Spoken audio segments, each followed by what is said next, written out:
지금의 청년들에 대한 이제 편견들이 되게 많다고 합니다.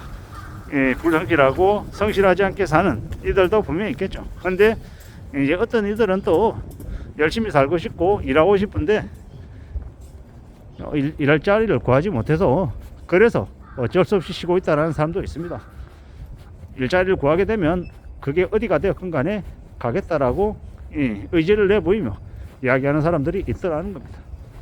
저도 이제 제 옆자리에서 같이 일하고 있는 젊은 친구들이 있습니다. 한 명은 중국어를 너무 잘하고 나머지 한 명은 영어를 엄청 잘합니다. 국제 스포츠 대회에 가서 통역을 맡을 만큼 영어를 되게 잘하는 친구죠.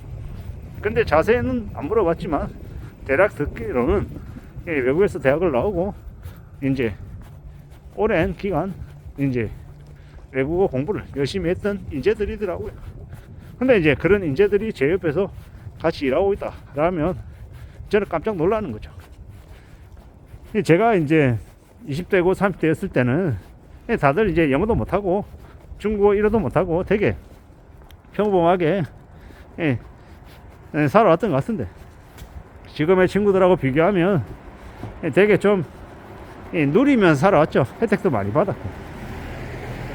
근데 지금은 청년들이 정말 스펙이 좋을 정도로 공부도 엄청나게 많이 하고 미친듯이 이제 스펙을 쌓아야 되는 이제 그런 시대가 되었죠. 그럼에도 불구하고 안정적인 일자리를 구하지 못하는 게 부지기수죠. 참 그런 젊은 청년들이 봤을 때는 지금의 이제 40대 중후반 50대 60대들은 그래도 기회가 많은 시대에 살았고 이 자신들은 그렇지 못하다라고 생각하는 것 같습니다. 그나마 이제 지금 따져보면 40대 한 중반 이후에 해당되는 사람들은 그래도 혜택을 받았다라고 저는 생각합니다. 이제 70년대생까지 말입니다. 60년대생도 이제 좀 더 많은 혜택을 받았고 60년생, 70년생들이 그래도 좀 지금의 시대에 혜택을 받은 이제 사람들 중에 속하겠죠. 물론 60년대생 중에서 IMF 때 내몰린 사람들은 이제 더 빨리 이제 힘든 시기를 겪었던 이들인 거고 이 비껴간 사람들은 그래도 그 이후에도 나름의 자리를 확보하며 지내왔더라는 겁니다. 586 세대라고 얘기하죠. 앞으로는 이제 적어도 이제 앞으로 한 5년 10년까지는 지금의 청년들이 이제 일자리 때문에 되게 힘겨워하는 기간들이 최소한 10년까지는 앞으로 10년까지는 그렇게 유지가 될 것 같습니다.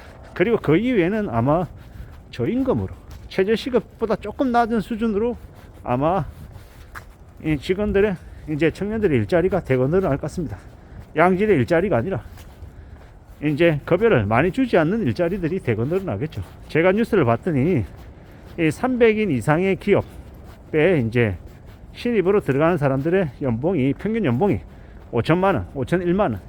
그런데 300인 미만의 기업에 이제 취직하는 이제 신입들의 이제 평균 임금이 평균 연봉이 3,200~300만 원 밖에 안 되더라고요. 거의 한 60몇 프로 전체 그 300인 이상이 받는 이제 연봉 비교하니까 대략 이제 한 3%에서 한 65% 정도 수준이더라고요. 그걸 보면서 되게 좀 씁쓸했습니다. 정규직과 비정규직을 비교하는 게 아니라 동일한 정규직인데 300인 이상의 중견기업과 300인 미만의 이제 중소기업이겠죠. 중견 이상과 중소를 이제 비교했는데 그만큼이나 차이가 나더라는 겁니다. 그러니까 일하지 않고 쉬려고 하는 사람들이 있겠구나 라는 생각도 들었고 또 다른 한편으로는 그래도 계속 이제 부지런히 일하고 싶다. 무슨 자리든 자리만 생기면 일할 것이다. 이렇게 이제 의지를 내보이는 사람들도 있더라고요. 참 이제 저도 이제 뉴스를 기반으로 해서 뉴스 제목이나 아니면 뉴스 내용을 기반으로 혹은 거기 나와 있는 댓글들을 기반으로 해서 얘기하는 거다 보니 제가 실제 상황과 좀 괴리감이 있게끔 얘기하는 부분도 분명히 있을 겁니다. 제가 뭐 모든 걸 다 할 수도 없는 거고 그냥 제 입장에서 본 이야기를 하는 거니까 그러지 않나 라고 생각하는 거죠. 근데 확실한 건 이제 일하지 않고 쉬고 있는 청년들이 적지 않다라는 게 팩트인 거고, 이제 앞으로도 우리가 살아가는 시대에 그런 청년들이 더 늘어날까 염려가 되는 것도 사실입니다. 그리고 저도 이제 당장 이제 애를 키우는 입장이다 보니까 이제 저 아이들이 이제 커서 이제 사회생활 할 때쯤에는 그래도 현실이 좀 괜찮으면 좋겠는데 경제적인 상황들이 나쁘지 않아야 될 텐데 라는 그런 걱정들을 하게 되죠. 그건 이제 다 부모의 마음은 다 마찬가지겠습니다만은 그렇더라는 그런 생각들, 그런 염려들이 이제 우리를 어디까지 데려가려나 라는 생각도 하게 됩니다. 참 씁쓸하기도 하고 참 답답하기도 하고 걱정스럽기도 하고 여러 가지 생각들이 듭니다. 과연 지금의 청년들이 저렇게 제대로 된 이제 일자리가 없이 인생을 5년 10년 집에서 틀어박혀 살아가다 보면 어떻게 되려나, 과연 그들의 인생이 나아질 수 있으려나, 괜찮긴 하려나 라는 그런 염려, 그런 걱정들이 되는 게 사실입니다. 우리의 시대, 우리의 세상이 청년들에게 너무 많은 이제 안 좋은 것들을 가져다 준 건 아닌가 라는 그런 걱정도 되고요. 참 이제 씁쓸하고 암담하기도 하죠. 근데 이제 제가 이제 주말에 이 대만 드라마를 봤는데요. 대만 드라마를 보다가 이제 대만의 직장인들 급여가 되게 짜다고 해서 이제 대만 직장인과 한국 직장인의 급여 차이 뭐 이런 것에 대한 인터넷 글들도 찾아봤는데요. 대만은 되게 급여가 적답니다. 120만에서 한 150만 정도 받는다고 하는데, 그래도 한국은 그래도 한 220에서 한 250 사이 정도가 되지 않나. 상대적으로 대만보다는 한국이 그나마 사는 게 조금 더 나은 건가? 뭐 이런 생각을 해봤습니다. 이웃 나라 일본도 결코 한국보다 임금이 높지 않으니까요. 일자리 많다고 하지만 이러는 거 보니까 중국이든 일본이든 대만이든 한국하고 비교하면 그래도 한국이 조금 더 낫지 않을까? 뭐 이런 생각들도 해봤습니다. 앞으로 우리가 살아가는 시대, 우리가 경험하는 현실들, 뭐 여러 가지 것들이 있을 것인데